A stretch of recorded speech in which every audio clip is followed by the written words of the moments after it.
The sixth key to time management is deadlines. Deadlines and rewards.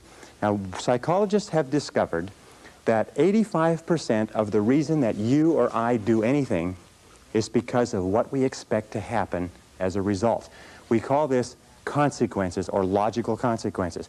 15% is because of what we've been told, but 85% is the consequences that we expect. So therefore, what you do is when you have an important task, the way that you motivate yourself to do the task is you structure a specific reward that you're going to get when it's finished. Let me give you an example. Sometimes people are very uneasy about making telephone calls, especially salespeople, so they put it off and they procrastinate. What we encourage them to do is give themselves a reward every time they make a phone call. Put a cup of coffee next to the phone. Every time you make a phone call, give yourself a sip of coffee. Take a cookie and break it up. Give yourself a piece of cookie.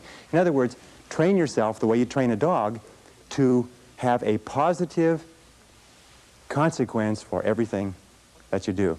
So set deadlines. How do you set deadlines? First of all, when you set the goal, when you specify the task, set the deadline when it's going to be accomplished. Always set the deadline with lots of room to spare, and always try to finish before the deadline. Tell other people that you're going to finish by this deadline. Promise others that you'll have your work done. It's a powerful way to act as what is called a forcing system. A forcing system is something that motivates you to stay at it. Because if you don't set a deadline and give yourself a forcing system, you fall into the trap of what is called Parkinson's law. Now, Parkinson's law says that work expands to fill the time allotted for it. That if you have 2 hours of work to do and 8 hours of time, you will stretch that work over 8 hours. Parkinson's law also says that work contracts to fill the time allotted for it. If you have 8 hours of work to do, and because of an emergency you have to have it done in 2 hours, you will get it done in 2 hours.